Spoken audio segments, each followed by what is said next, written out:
유대인의 유월절이 가까운지라 예수께서 예루살렘으로 올라가셨더니 성전 안에서 소와 양과 비둘기 파는 사람들과 돈 바꾸는 사람들이 앉아 있는 것을 보시고 노끈으로 채찍을 만드사 양이나 소를 다 성전에서 내쫓으시고 돈 바꾸는 사람들의 돈을 쏟으시며 상을 엎으시고 비둘기 파는 사람들에게 이르시되 이것을 여기서 가져가라. 내 아버지의 집으로 장사하는 집을 만들지 말라 하시니. 같이 읽겠습니다. 제자들이 성경 말씀에 주의 전을 사모하는 열심이 나를 삼키리라 한 것을 기억하더라. 아멘. 네, 오늘 말씀의 제목은 성전이 성전되게 하라입니다.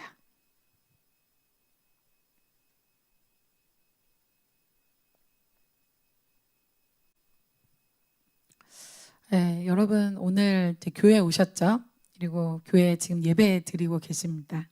여러분에게 교회 다닌다는 어떤 의미, 그리고 여러분의 신앙을 갖고 있다는 의미, 그리고 예배를 드리고 있다는 어떤 의미가 어떤 의미인지 여러분들이 한번 마음속으로 한번 정의해 보세요. 아, 내가 지금 교회를 다녀. 난 예배를 드려. 그리고 나는 말씀을 들어. 이것에 대해서 우리가 생각해 봐야 됩니다. 교회는 예수님이 핏값으로 사신 성도들이 모여 있는 곳입니다. 그리고 예수 그리스도가 머리로 있는 곳이 바로 교회입니다. 그래서 교회는 다른 곳에서 찾아볼 수 없는 유니크함이 있습니다. 교회를 다닌다는 것은, 예수님을 믿는 신앙을 한다는 것은 예수님만이 우리에게 해줄 수 있는 일들이 우리에게 펼쳐진다는 의미이기도 합니다. 그래서 예수님만이 주실 수 있는 것들이 있겠죠. 그것이 뭘까요? 예수님만이 해줄 수 있는 죄를 용서받는 일, 나의 질병과 나의 정신적인 육신적인 질병과 많은 문제들이 치유되고 해결함 받을 수 있는 일, 그리고 나에게 안에 있는 악한 영들이 예수 그리스도 이름으로 쫓김받을 수 있는 일들, 이러한 세상에서 줄 수 없는 일들이 예수 그리스도를 머리로 하는 교회 가운데 일어날 수 있습니다. 그것이 여러분들이 지금 다니는 교회에서 실제로 일어나는 일들이고, 여러분들이 지금 예배드리는 이 예배 장소에 운행하시는 그 예수 그리스도께서 거니실 때 일어나는 일들이라고 약속해 주고 있어요. 여러분 아멘이십니까? 그래서 이런 일들이 일어나는 곳이 교회이고, 이런 일이 예수 그리스도를 머리로 하는 교회에서는 반드시 일어나야 됩니다.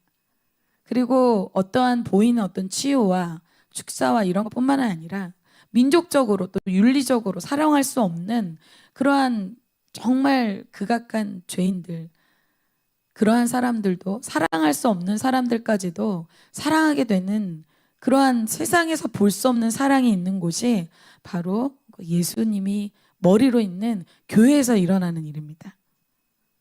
그래서 예수님이 세우신 교회는 매우 강력합니다. 사단이 잠시 이 세상 임금이 돼서 이 세상을 다스리고 있죠.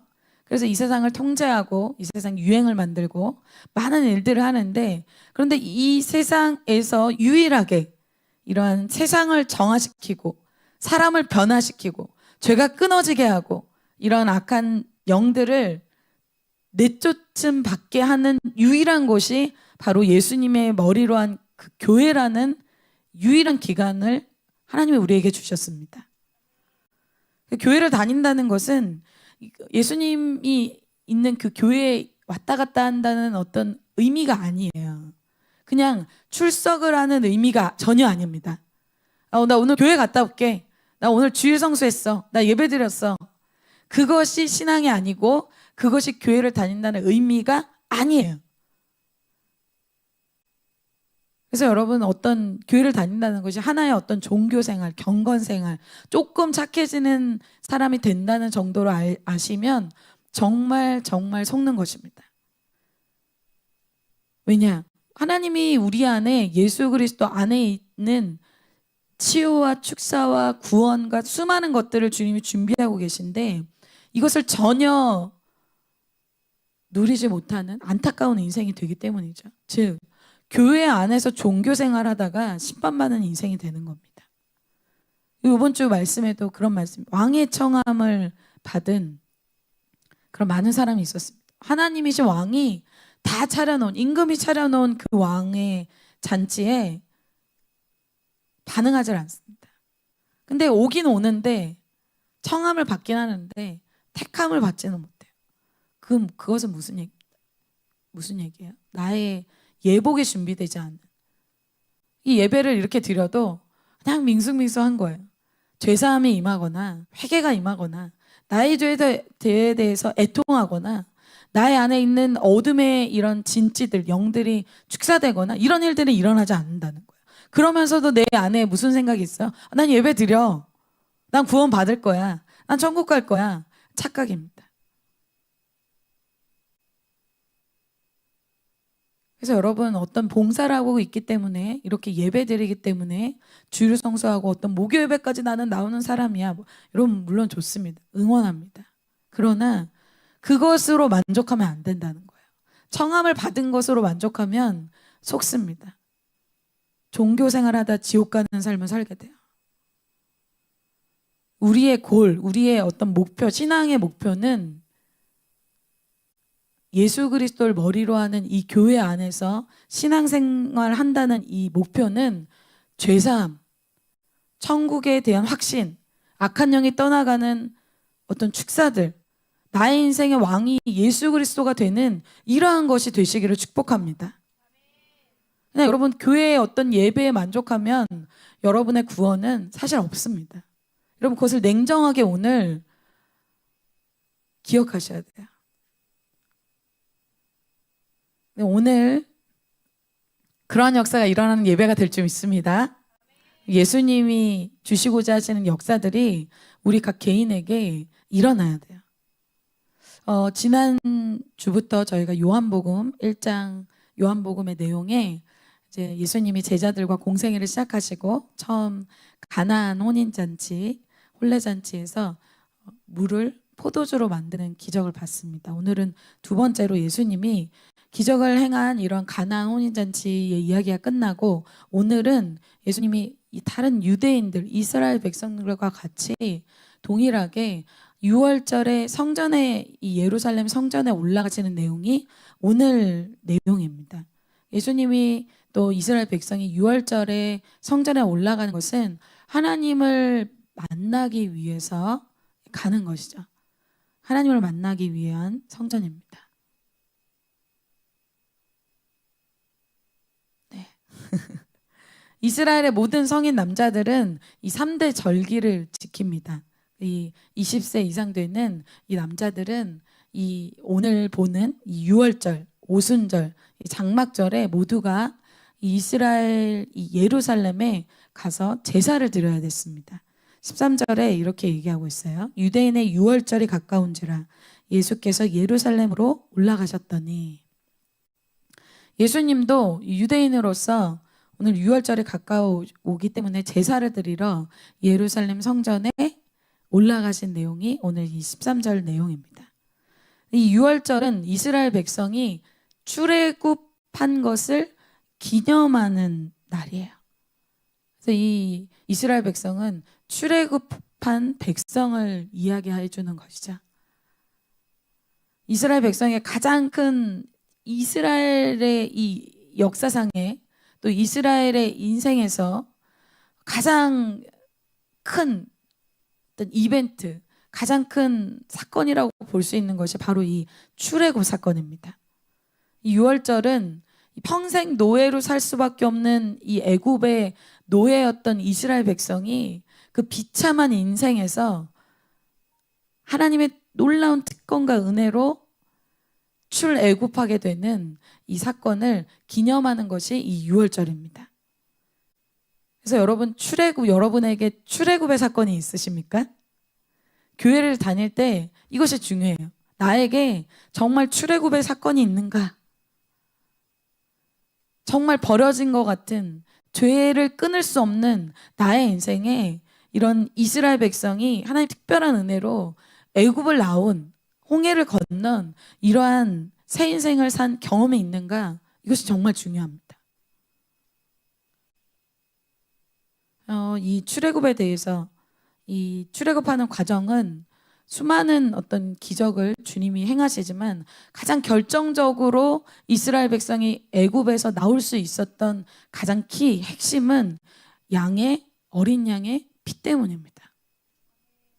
하나님께서 모세를 통해서 이스라엘 가정마다 양을 잡고 그 양의 피를 좌우 임방 문설주 이 문의 이 사이드 위아래 그곳에 이 예수 그리스도의 피를 상징하는 이 어린 양의 피를 바를 때 장자의 재앙, 이 죽음의 재앙이 넘어가는 그러한 역사가 일어나게 되죠.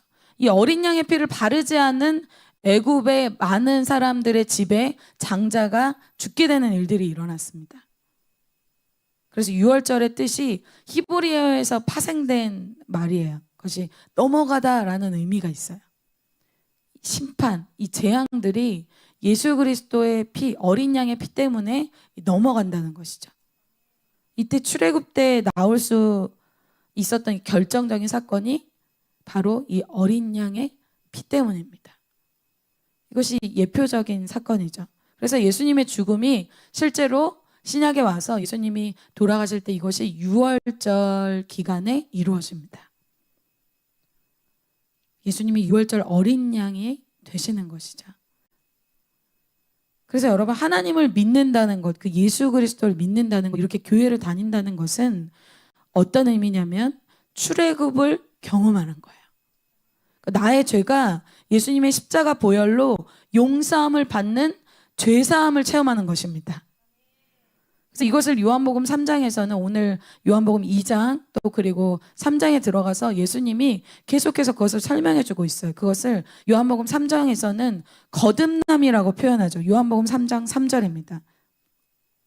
예수께서 대답하여 가라사대 진실로 진실로 내게 이르노니 사람이 거듭나지 아니하면 하나님 나라를 볼 수 없느니라. 여러분 하나님 나라는 뭐예요? 천국이죠. 하나님 나라를 볼 수 없다는 건 어떤 의미예요? 거듭남, 본어게인. 다시 거듭나는 체험이 없는 사람은 어떻게 한다? 천국에 들어갈 수 없다는 의미예요. 옆에 사람한테 한번 여러분 물어볼까요? 너는 거듭남의 체험이 있니? 이렇게 한번 물어볼까요? 그렇죠. 나는 있는 것도 같고 없는 것도 같고, 여러분 있는 것도 같고 없는 것도 같으면 없는 겁니다. 거듭남의 체험은 굉장히 확실합니다. 여러분 홍해 건너는데 그게 걷는 건가? 안 걷는 건가? 잘 모르겠어요. 아주 정확하게 압니다. 거듭난 이 본어게인 된 체험, 내가 예수 그리스도의 십자가의 그 능력 때문에 내 죄가 용서함 받았다는 그 죄사함의 경험은 아주 뚜렷합니다. 그런데 오늘 이 대답을 누구에게 예수님 해주셨어요? 이 거듭남을 이스라엘의 선생이었던 니고데모한테 대답한 거예요. 니고데모는 실제 이스라엘 선생, 겉으로 보이는 선생이지만 그의 영적인 소속, 영적인 실체는 어떻다? 하나님 나라를 볼 수 없는 사람이었다는 거예요. 여러분 이것이 그냥 니고데모한테 되게 좋은 얘기 해주시나 보다 굉장히 무서운 얘기입니다. 거듭나지 아니하면 하나님 나라를 볼 수 없다. 너 천국 못 가. 너 지금 천국 못 갈 상황이야. 이 얘기를 하시는 거예요. 이스라엘 선생이라는 건 어떻다는 거예요? 교회 매주 나갔다는 거예요. 성경을 심지어 가르쳤다는 거예요. 근데 너 어떻다? 너 천국 못 가는데? 예수님이 그 얘기를 하시는 거예요. 그래서 여러분 우리의 신앙은 천국 가는 것이 목표입니다. 여러분 천국 가는 거 유치한 게 아니에요. 어느샌가 교회 안에서 천국 지옥 얘기하는 게 굉장히 저급하고 유치한 신앙이 됐어요. 그렇지 않아요, 여러분. 천국 아무나 못 갑니다. 천국 청함 받지만 택함 받은 사람 적습니다. 넓은 길로 간 사람 많고 좁은 길 가는 사람 적습니다. 천국이 다 가는 게 아닙니다. 그래서 이 천국은 교회 출석으로 가는 게 아니에요. 거듭남을 통해서 얻을 수 있습니다. 이 본어게인은 그냥 내 죄 때문에 눈물 흘리고 그냥 이렇게 내 죄를 토설하는 그 정도는 아닙니다. 뉘우치는 게 아니에요. 나는 내 죄 토설하고 막 눈물 흘려봤어. 여러분, 뉘우치는 것과 거듭나는 것은 다릅니다. 내 죄가 확실하게 예수 그리스도의 십자가의 능력으로 용서함 받은 체험이 있어야 됩니다. 이거부터 신앙의 시작이라는 거예요. 출애굽부터 신앙의 시작이에요. 그래서 성경에서 보면 하나님께서 애굽에서 종되었던 이런 표현을 제가 한번 찾아봤어요. 성경에서 이 전체에서 이걸 몇 번 쓰냐면 8,000번을 씁니다.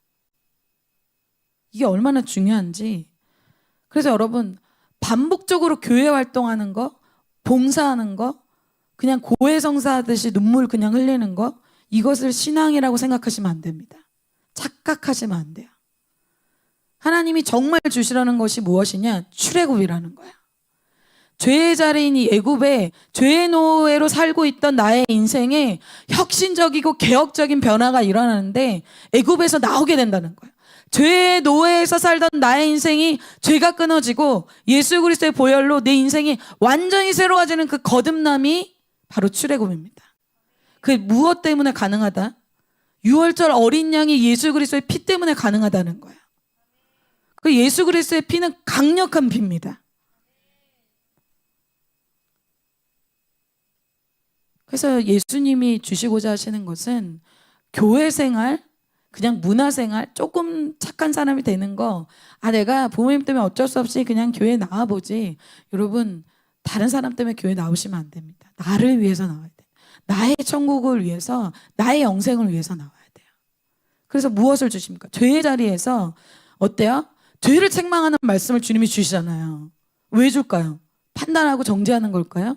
그 죄 때문에 내가 지옥을 가기 때문에 그 죄에 대해서 주님이 책망하고 그 죄의 세력에 대해서 꾸짖고 그 죄의 세력을 해결해 주시고자 하시는 것이 바로 교회가 하는 일입니다.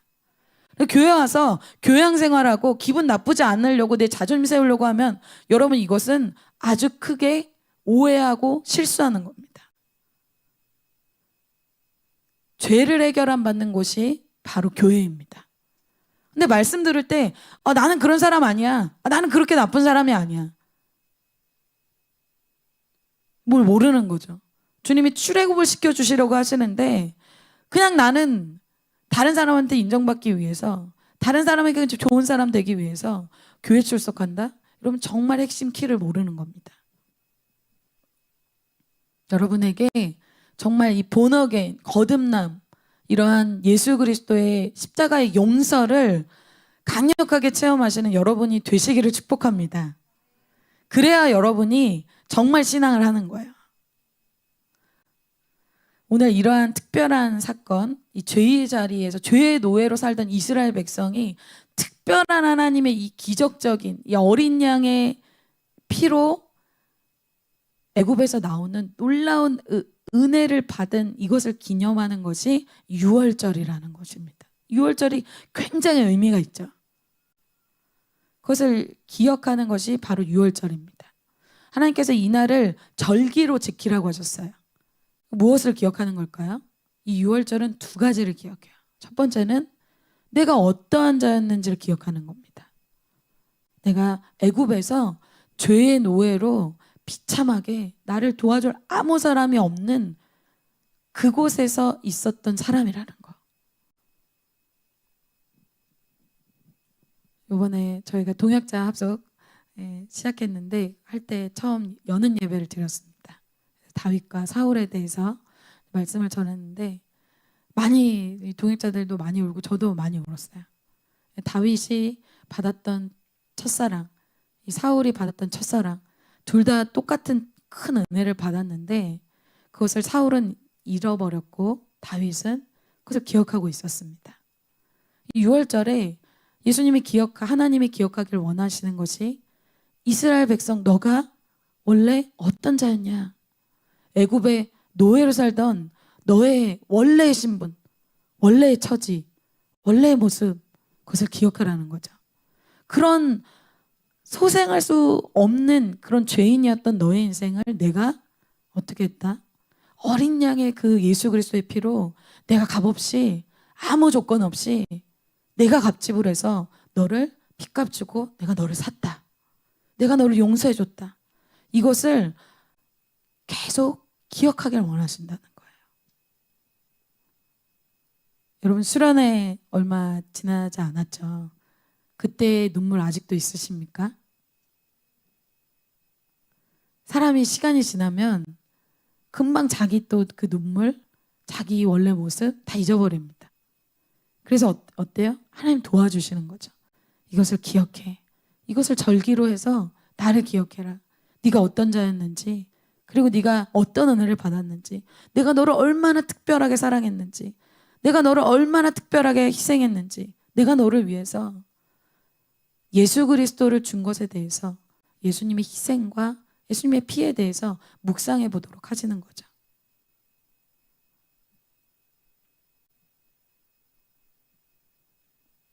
하나님이 어떤 걸 원하시는 걸까요? 그냥 절기 지키니까 그냥 이벤트로 절기 지키라는 것이 아니에요. 하나님이 이스라엘에게 하나님과의 그 첫사랑을 잊지 않기를 정말 원하시는 것입니다. 유월절을 통해서 계속 기억하라는 거예요. 무엇? 하나님과 나의 관계를 기억하라는 거예요. 그래서 오늘 예루살렘의 유월절을 기억하기 위해서 수많은 사람들이 오늘 이 예루살렘 성전에 올라오는 내용이 오늘 내용의 배경입니다. 이 성전은 어떠한 곳이에요? 이러한 특별한 사랑으로 나를 사랑해 주신 하나님을 만나는 장소라는 거예요. 여러분 오늘 예배 어떻게 들으십니까? 나를 정말 용서해 주고 사랑해 주신 하나님을 기대하십니까? 아니면 그냥 6월절이니까 그냥 예배니까 들으십니까? 근데 오늘 이 주님의 사랑, 어떤 주님의 첫사랑, 이 출애굽한 놀라운 감격적인 이 날을 기념하기 위해서 하나님과 나와의 관계가 다시 뜨거워지고 다시 새롭게 되기 위해서 성전에 올라가는데 그 성전이 오늘 변질되었습니다. 이 성전의 모습이 너무나 변질되어서 그 성전을 주님이 개혁하시고 깨끗하게 하시는 내용이 오늘 보려고 하는 내용입니다. 성전을 깨끗하게 하시는 예수님입니다. 오늘 내용이 아니라 다른 이 복음서에서는 제자들이 이 성전을 보고 감탄하는 내용이 마태복음에는 나와요. 왜 이 성전이 헤롯 대왕이 46년 동안 만든 성전이기 때문에 엄청나게 아름다운 성전이었습니다. 그래서 제자들이 이렇게 감탄하죠. 예루살렘의 성전의 이 웅장함과 화려함을 보면서 예수님께 얘기합니다. 예수께서 성전에서 나가실 때 제자 중 하나가 이르되 선생님이여 보소서 이 돌들이 어떠하며 이 건물들이 어떠하니까. 이것은 물어보는 게 아니라 감탄사예요. 이 돌들이 너무나 놀랍지 않습니까? 이 건물이 너무나 아름답지 않습니까? 감탄하는 거예요. 이 건물이 정말 아름다웠습니다. 그런데 오늘 예수님은 제자들은 성전의 겉모습을 보잖아요. 겉 외형을 봅니다.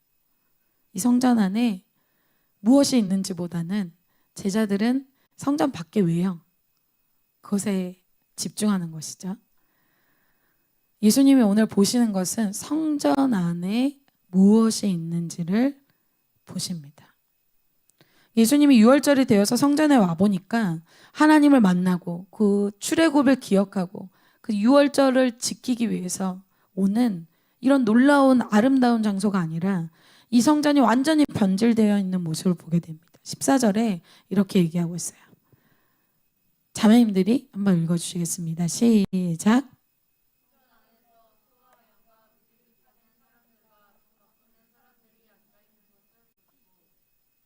아멘. 그러니까 이스라엘, 이것은 좀 설명이 필요하죠. 이스라엘은 성전에서 매일 이 제사를 드렸습니다. 오늘만 제사를 드린 것이 아니라 날마다 희생 제사를 드렸어요. 또한 6월절 이 절기를 지킬 때 가장 절기의 핵심은 제사 드리는 겁니다. 그러니까 성전의 핵심은 제사예요. 근데 제사에는 제물이 필요하잖아요. 이 제물이 오늘 말씀처럼 14절에 소와 양과 비둘기 이런 여러 이 제물이 있었어요.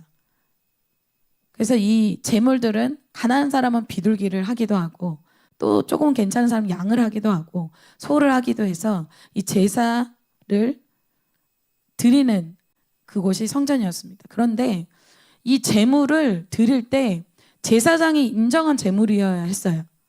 그래서 이 제사를 드리기 위해서 자신이 이렇게 가축한 그런 소나 비둘기나 뭐 양이나 이런 것들을 멀리서 갖고 오는 사람들은 흠이 생기겠죠.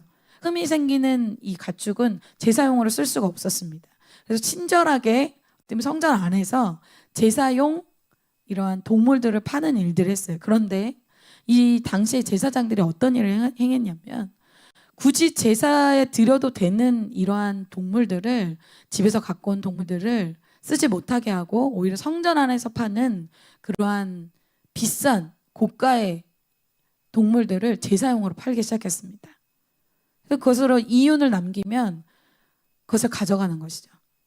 그리고 성전 안에서는 환전을 해야 되기 때문에 성전세를 내야 됐기 때문에 환전을 하면서 그 수수료를 또 자기의 유익을 위해서 뗐습니다. 이러한 모습을 예수님이 들어가셔서 보게 되신 거죠. 오늘 이 유월절은 굉장히 중요한 절기라고 했죠. 그러한 모든 백성들의 마음이 첫사랑이신 하나님을 만나고 예수 그리스도를 만나고 우리 수련회 같아요 요즘에. 그렇게 쫙 집중되어 있는 이때에 이 성전의 가장 강력한 역할, 예수님의 사랑을 막 경험하고 첫사랑을 회복하고 막 이런 시즌에 오히려 아주 이상하리만큼 이 성전에서 장사를 하고 있는 사람들이 있었다는 거예요. 성전이 타락되고 성전의 본래 기능이 없어진 상태를 보여줘요. 겉외형인 이 성전 모습을 보고 이 제자들은 감탄했지만 예수님은 내면을 보고 탄식을 하셨어요. 우리는 겉모습에 집중하잖아요. 이렇게 앉아 있어서 막 열심히 뭔가 받아 적는 것 같지만 사실 주님은 우리의 내면을 다 보고 계십니다. 주님은 우리의 마음의 중심을 달아보십니다. 성전에 대해서는 우리가 보이는 성전이 오늘 이런 헤롯의 성전이지만 고린도후서의 신약에 와서는 성전이 우리 자신이라고 이야기하고 있어요. 예수 그리스도의 피값으로 사신 그 성전이 우리 자신이라고 얘기합니다. 예수님이 피값 주고 사신 우리의 삶, 나 자신의 삶, 우리의 내면, 우리의 마음 지금 중심, 이것에 무엇이 차지하고 있는지를 주님이 보신다는 것입니다. 그러니까 우리는 예배를 드리고 있으니까, 우리는 헌금하니까, 봉사하니까 뭔가 여기 앉아있기 때문에 무엇을 잃어버려요? 주님을 만나는 것에 내 마음을 들이진 않아요. 속는 것이죠. 지난 시간 봤지만 오늘 예수님이 제자들과 공생을 시작하고요. 예수님이 지난 시간 여러분 기억나시나요? 예수님은 제자들에게 관심이 있어요. 제자들의 믿음과 제자들의 훈련에 관심이 매우 있으세요. 그런데 오늘 예수님이 제자들을 모으시고 훈련을 시작하는데 두 번째 간 곳이잖아요. 이 성전이. 예수님 제자들에게 무엇을 먼저 막 뭔가를 막 빨리 액션을 취하고 뭔가를 하도록 하지 않으셨어요.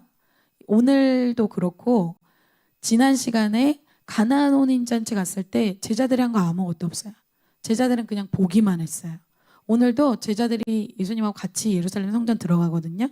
근데 제자들이 하는 거 하나도 없어요. 그냥 예수님이 성전에서 막 화나가지고 노끈으로 막 그거 다 성전을 청소하시는, 깨끗하게 하시는 그 부분만 이렇게 보고만 있어요.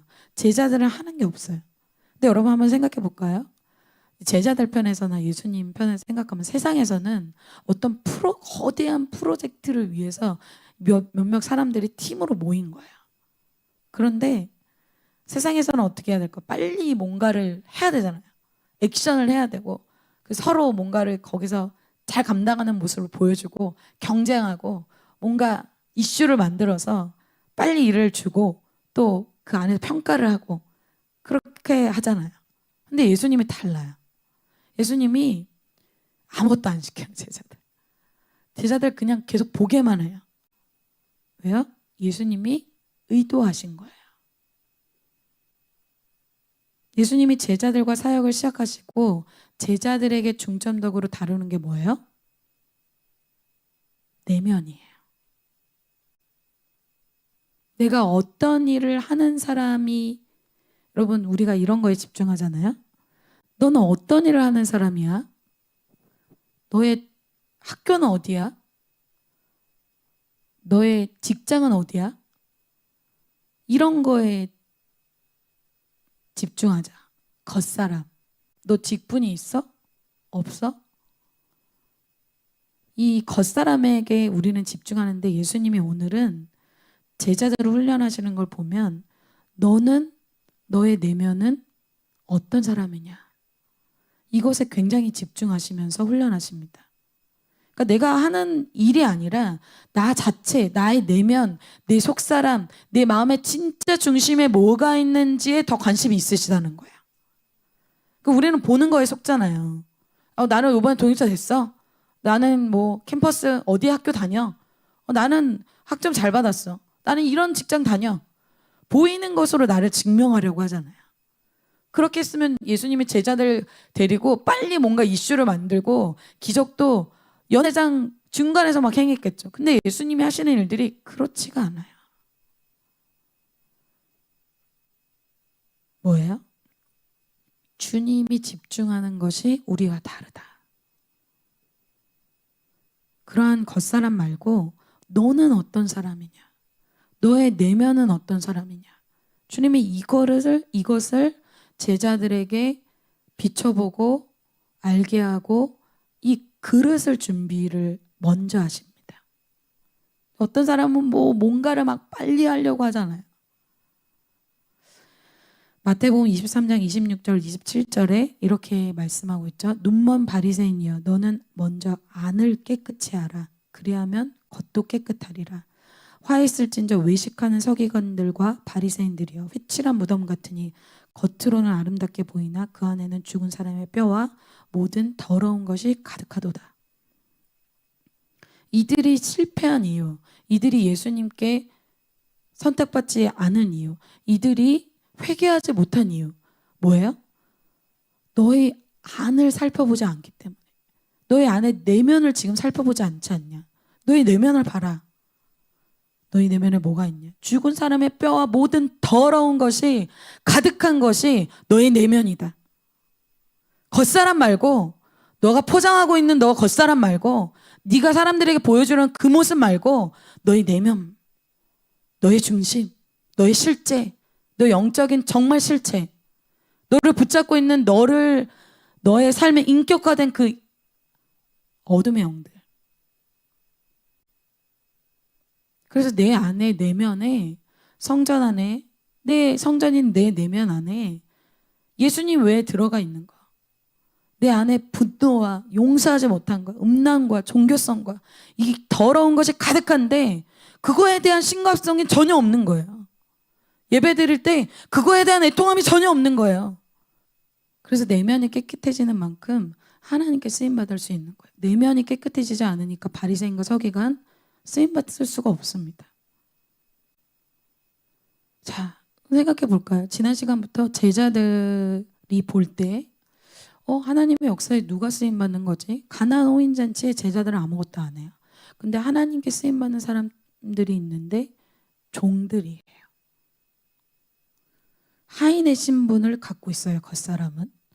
볼 게 별로 없어요. 이 사람들은 볼 게 없는 사람들인데 예수님의 기적에 쓰임받아요. 그런데 오늘 제사장들은 그 당시에 굉장한 좋은 평가를 받는 굉장한 직분이 있는 사람들입니다. 오늘 이 제사장들은 오히려 좋은 겉사람을 갖고 있죠. 좋은 직분, 좋은 환경, 좋은 조건을 갖고 있어요. 그런데 전혀 예수님의 일에 쓰임받지 못하고 오히려 책망을 받죠. 그 내면이 나의 영적인 실체입니다. 그래서 제자들이 볼 때 예수님이 어떤 사람을 쓰시는지, 어떤 사람을 선택하지 않으시는지를 배우게 돼요. 제사장이라고 해도 그렇지 않구나. 하인이라고 해서 못 쓰임 받는 건 아니구나. 그래서 가나안 혼인잔치에 쓰임 받는 사람, 하나님의 역사에 쓰임 받는 사람은 어떤 사람이었어요? 지난 시간에 나의 때를 내려놓는 사람. 내가 주님 이거 정말 응답해 주세요. 나의 때를 정말 여러분 내려놓으셨습니까? 그럼 지난 시간에 그런 말씀 선포됐잖아요. 나의 때를 내려놓으신 분들이 있습니까? 여러분 거의 없잖아요. 말씀대로 안 살잖아요. 나의 내면에 그걸 포기하지 않잖아요. 포기하지 않는 나의 내면을 주님 보고 있다는 거예요. 이해되지 않는 말씀에 물을 아기까지 채운 종들을 통해서 이루어주시잖아요.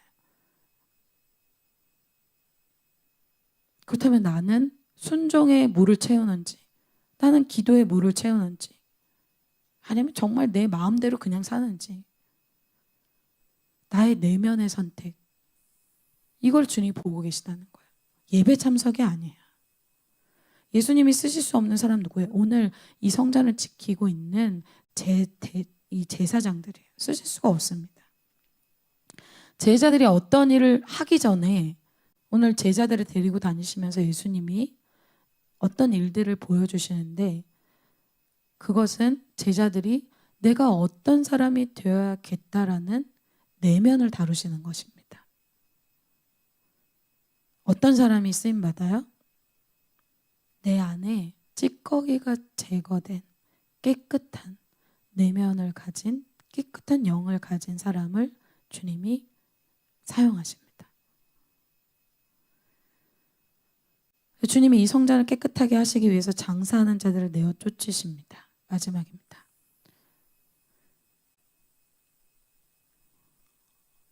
말씀 한번 볼까요? 16절, 네, 14절. 네. 성전 안에서 소와 양과 비둘기 파는 사람들과 돈 바꾸는 사람들이 앉아 있는 것을 보시고, 네, 넘어갈게요.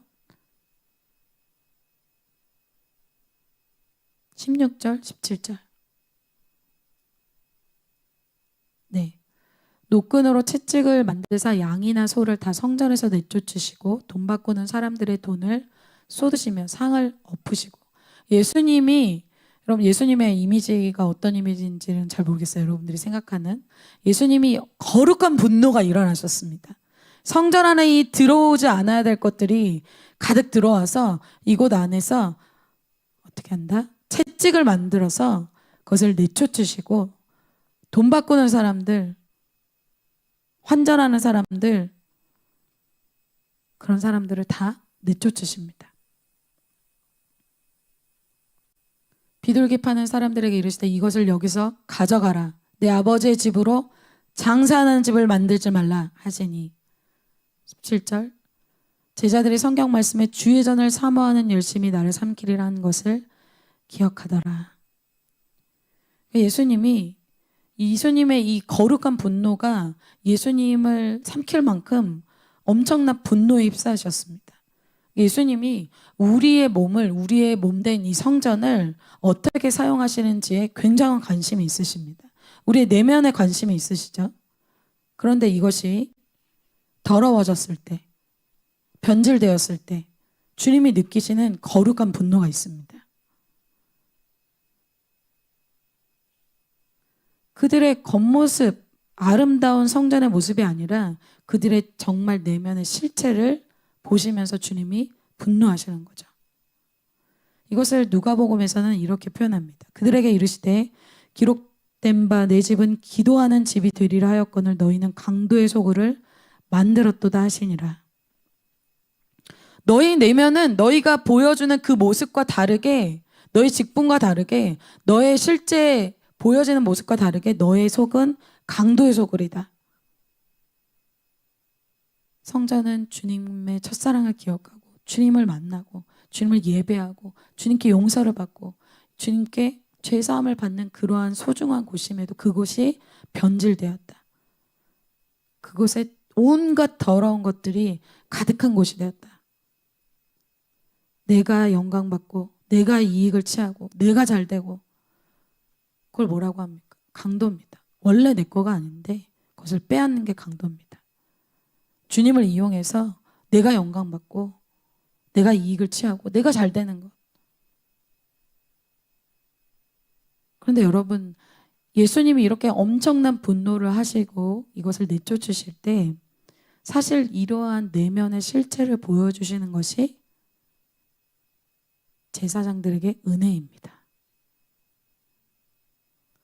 주님은 제사장들도 이것을 계기로 자신의 안에 있는 내면의 실체를 보고 새롭게 되기를 원하셔서 기회를 주시는 것이죠.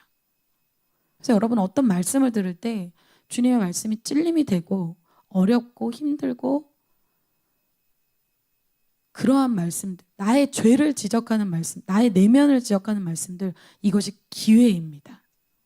그래서 오늘 들려지는 말씀, 주님이 정죄하시고 판단하시려고 하시는 것이 아니라 나의 이 죄의 문제, 나의 내면의 문제, 나의 이 성전 안에 더럽게 만드는 이 죄에 대해서 주님이 해결해 주길 원하신다는 것이죠. 그것이 은혜입니다. 주님이 계속해서 우리의 내면을 볼 수 있는 말씀을 너무나 많이 주고 있어요. 제가 자세를 바꾸고 나서 말씀을 듣는데 말씀 한 번의 말씀에 너무 많은 죄가 터치가 되는 거예요. 너무 충격적일 만큼 저의 실체들을 주님이 이제 수련회 이후에 계속 저의 이 찌꺼기들을 보여주시는데 너무 충격적이고 너무 괴롭고 너무 고통스럽더라고요. 아, 내가 뭐 이렇게 심각한 사람이었나? 주님이 큐티를 통해서 금요 예배, 목요 예배, 1대1 주일 예배를 통해서 계속해서 나의 그 찌꺼기들, 내 성전 안에 있는 나의 찌꺼기들을 주님이 계속 보여주시는 거예요. 어떤 기회를 주시는 거예요? 성전을 깨끗하게 할 수 있는 기회를 주시는 거예요. 그런데 그런 기회를 주실 때 그걸 계속 인정하지 않아요. 여러분, 제사장들이 이렇게 예수님이 할 때 나중에 어떻게 합니까? 제사장들이 모여서 바리새인들과 같이 예수님을 죽이려고 합니다. 말씀 받아들이질 않는 거예요. 자존심을 꺾지 않습니다. 나를 오픈하질 않아요. 인정하지 않습니다. 여러분, 우리가 이렇게 수많은 예를 드리고 수많은 큐티를 하는데 여러분, 어떤 나무가 양분을 먹으면 어떻게 됩니까? 저희가 포도나무 가지 말씀도 선포됐는데 그럼 당연히 열매를 맺히는 게 당연하겠죠. 포도나무 가지가 포도에 붙어서 이렇게 예배를 드리고 심지어 예배 한 번 드리는 것이 아니라 여러 번 드리고 큐티도 하고 심지어 어떤 때는 창세기도 듣고 너무나 많은 말씀을 듣는데 그럼 어떻게 해야 될까? 열매가 맺혀야겠죠. 어떤 열매? 죄사함의 열매, 인격의 변화의 열매, 이런 열매들이 맺혀야 되는데 나는 항상 똑같은 거예요. 여러분, 왜 그렇다고 생각하십니까? 이상하지 않아요? 예배를 드리면 변화가 일어난다는데 관절과 골수를 쪼개기까지 하는 말씀이라는데 나는 전혀 변화가 없는데 왜 그럴까요?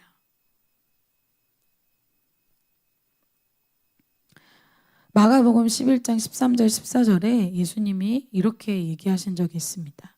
멀리서 잎사귀 있는 한 무화과 나무를 보시고 나무에 무엇이 있을까요? 가셨더니 가서 보신즉 잎사귀 외에 아무것도 없더라. 이는 무화과의 때가 아님이더라. 예수께서 나무에게 일러 가라사대 이제부터 영원토록 사람이 내게서 열매를 따먹지 못하리라 하시니 제자들이 이를 듣더라. 그러니까 무화과 13절에 보면 무화과 나무를 보시고 이제 좀 먹어볼까 하고 무화과 가까이 갔어요. 그런데 이때는 사실 무화과 철이 아닙니다. 무화과가 여러분들 알고 있는 그 무화과 열매가 나오는 시즌은 아니에요. 그런데 무화과는 좀 특징이 열매가 나오려면 그 전에 몇 달 전에 타크시라는 그 작은 열매가 이미 맺혀져 있어요. 그게 커져서 무화과가 되는 거예요. 그래서 열매가 맺힐 이 나무는 이미 타크시라는 게 많이 이렇게 있어요. 그거를 주님이 먹으려고 간 건데 그게 없는 거예요. 그럼 나중에 어떻게 될까요? 당연히 무화과도 없겠죠. 그래서 이것에 대해서 저주하십니다. 왜? 때가 됐는데 이제 열매 맺을 때가 됐는데 그렇게 많이 말씀을 듣고 많이 은혜를 받고 공동체 안에 있는데 변화가 없는 거예요. 여러분, 이상하다고 생각하지 않으세요? 이상하잖아요. 예수님이 머리로 하는 교회에서 예수님이 사단의 권세를 이기시고 파하시고 예수님이 승리자신데 나는 그 교회에서 아무 일도 안 일어난다. 너무 이상하잖아요? 여러분, 이것에 대해서 굉장히 심각한 질문을 여러분들에게 하셔야 됩니다. 나에게 왜 그 많은 말씀을 중고등부 때도 듣고 심지어 주일학교 때부터 듣고 지금까지 듣고 있는데 나는 죄사함의 체험도 없고 거듭남이 뭔지도 모르고 난 십자가의 예수 그리스도 보혈도 모르고 나 오늘 죽으면 천국 갈지 확신도 안 드는데, 여러분, 무엇을 장담하면서 무엇을 목표로 교회를 다니시는 겁니까? 여러분, 진지하게 생각해 봐야 돼요.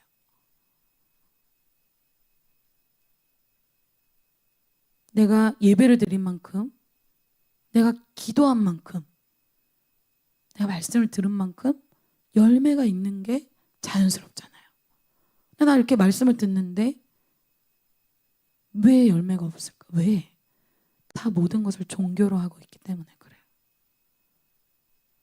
형식만 있어요. 유월절만 지켜요. 나는 예수님 만나는 게 전혀 없어요.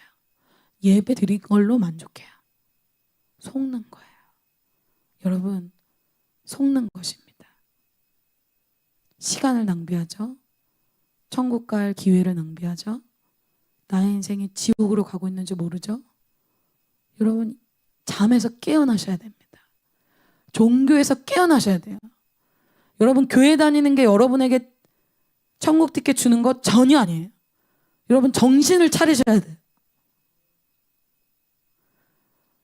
내가 이렇게 죄 회개 안 해도 다음 내년에 수련회 가면 되지. 정신을 차리세요, 여러분. 내가 내일이 있을지도 모르는 인생인 거예요. 성전의 모습만 있다고 해서 그것이 성전이 아닙니다. 주님, 그것에 대해서 분노하세요. 또다시 종교로 나의 내면을 포장하고 또다시 형식적으로 예배드리는 그것을 이제 끝내야 됩니다. 주님께 예배드리고 주님의 사랑을 받고 싶고 죄사함을 체험하고 싶고 정말 내 안에 깊숙이 박혀있는 내 안에 더러운 문제들을 해결함 받고 싶은 그 갈증과 갈망이 여러분들에게 있어야 돼요. 그래서 여기서 내 모습 드러나는 것도 괜찮고 내가 천국 가서 내가 심판대 앞에서 거기서 드러나느니 지금 이 땅에서 그냥 드러나고 주님께 용서함 받고 새롭게 되고 천국의 확신을 갖고 이젠 상급 쌓는 인생 살아야지, 언제까지 무한반복하면서 그냥 예배만 드리는 것에 천국 갈 확신도 없으면서 여러분 이렇게 시간 낭비를 하면서 지낼 겁니까? 속으면 안 됩니다. 종교는 속이는 거예요. 바리새인들은 교회 안에서 속는 인생 살았어요. 자기의 인생 금식하면서 예배드리면서 헌신하는데 천국 못 가는 거예요. 그럼 얼마나 100% 속는 인생입니까? 사단이 그렇게 속여요. 사단이 그렇게 우리의 인생을 속여요. 그것에 대해서 예수님이 분노하시면 그것이 기쁜 일 아닙니까? 그런 사단의 일에 대해서 주님이 칼을 드셔서 노끈을 드셔서 그것을 파괴시키는데 그것이 기쁜 일 아닙니까? 내가 주님 편에 서서 나의 죄를 인정하고 이제는 돌아서야 되는 시즌입니다. 그럼 지금 우리에게 6월절이 임하고 있어요. 예수 그리스도의 첫사랑이 회복되고 있어요. 지금 영적 공기가 바뀌고 있어요. 이럴 때 여러분 종교놀이 하면 안 된다는 거예요. 이럴 때 다시 종교로 돌아가면 안 돼요. 이럴 때 옛삶은 어쩔 수 없어. 끊을 수 없어. 누가 그렇게 얘기합니까? 예수님이 여러분에게 그렇게 말씀하셨습니까? 예수님이 여러분에게 끊을 수 있는 죄는 별로 없어. 이렇게 말씀하셨습니까? 아닙니다. 예수님 안에 있을 때 치유되지 못할 질병이 없고 예수님 안에 있을 때 해결되지 않을 죄가 없으며 우리의 어떠한 죄가 있더라도 예수 그리스도 때문에 우리의 죄가 용서함 받고 아무리 수치스럽고 더러운 죄가 있더라도 주님이 주홍같이 붉을지라도 그 죄를 양털처럼 희게 해주는 그런 용서가 있는 곳이 바로 교회입니다. 내 수치스러운 과거, 내가 말할 수 없는 내 내면의 어떤 자아들 주님으로 인해서 깨끗함 받을 수 있습니다. 그런 기회가 매주 일어나는데 매주 오픈되는데 왜 그 말씀을 자꾸 넘기십니까? 왜 그 말씀을 거부하십니까? 자존심 하나 못 내려놔서 여러분 지옥에 가실 겁니까? 주님이 계속 손을 벌리고 예수 그리스도의 보혈로 용서함 받을 수 있는 그런 기회를 여러분에게 기다리고 요청하고 계속 청하고, 왕이 계속 청하잖아요. 왕이 이제 음식도 차려놨으니 오십시오, 오십시오, 오십시오 계속 청하고 있잖아요. 예배 드릴 때 십자가에 죽으신 예수님께 여러분의 관심이 있으시길 바랍니다. 십자가에 죽으신 예수님이 나의 이 중독과 죄와 결핍과 상처와 이 악한 영이 주는 많은 수많은 생각들을 주님이 해결해 주실 수 있으십니다. 그리고 여러분들에게 말씀이 어떤 말씀이 주어졌을 때 말씀에 생명을 걸어야 돼요. 좀 피곤하면 어떻고 좀 어려우면 어떻습니까? 말씀에 자기를 부인해서 생명을 걸어야 된다는 거예요. 그래야 열매가 있습니다. 매주 시간이 지나가고 있어요. 매주 여러분의 인생이 지나가고 있어요. 예레미야서 7장 13절에 이렇게 말씀하고 있어요. 다 같이 한번 읽어볼까요? 시작. 여호와의 말씀이니라. 이제 너희가 그 모든 일을 행하였으며 내가 너희에게 말하되 새벽부터 부지런히 말하여도 듣지 아니하였고 너희를 불러도 대답하지 아니하였느니라. 새벽부터, 아침 새벽 기도부터, 큐티 말씀부터, 매주 목요 예배, 금요 예배, 주일 예배, 내가 너에게 계속해서 부지런히 계속 말해도 너희가 듣지 않는다, 대답하지 않는다, 반응하지 않는다. 여러분, 종교와 형식은 열매가 없습니다. 이렇게 예배드리면, 이렇게 주님을 찾지 않으면 2022년 12월 가도 지금과 똑같습니다. 2023년 12월 똑같습니다. 여러분의 20년 뒤 똑같습니다. 예수님은 6월절 어린 양으로 나를 위해서 죽기까지 순종하셨는데 내 삶에 순종은 없고 십자가는 없는 거예요. 그러니까 예수님이 안 만나지는 거죠. 잠깐 만나지긴 하는데 그 잠깐이라는 것은 정말 잠깐인 거예요. 왜? 내 삶에 십자가가 없고 자기 부인이 없는데 그 십자가 달리신 예수 그리스도를 만날 수가 없는 것이죠. 그래서 제가 그러면서 제 삶에 열매가 없는 이유가 십자가가 사라졌구나, 그것을 알게 됐습니다. 그래서 이 말씀은 사실 주님이 저에게 주시는 메시지라고 저는 받아들이고 또 알고 있습니다. 그래서 저와 여러분이 이제는 우리 안에 이 성전, 우리의 내면, 이 종교성을 벗고 2022년 이제 8월에는 진정한 신앙으로 새롭게 되는 기회를 저와 여러분이 붙잡으시기를 선포합니다. 결론이에요. 성전은 원래 주님을 만나는 곳이죠. 그리고 주님에게 죄사함을 받고 새롭게 되는 곳입니다. 그리고 나를 통해서 다른 사람이, 또 다른 사람들이 하나님을 만나고 그러한 영혼들을 섬길 수 있는 곳이 성전입니다. 우리가 원래의 그러한 성전에서, 교회 안에서 주시고자 하시는 그러한 축복들, 그것을 우리가 다시 취하고 우리 내면의 안에 있는 성전들을 깨끗하게 하는, 수련회로 회개가 끝나는 것이 아니라 계속해서 죄사함과 또 회개의 역사가 우리 가운데 넘쳐나게 될 것을 선포합니다.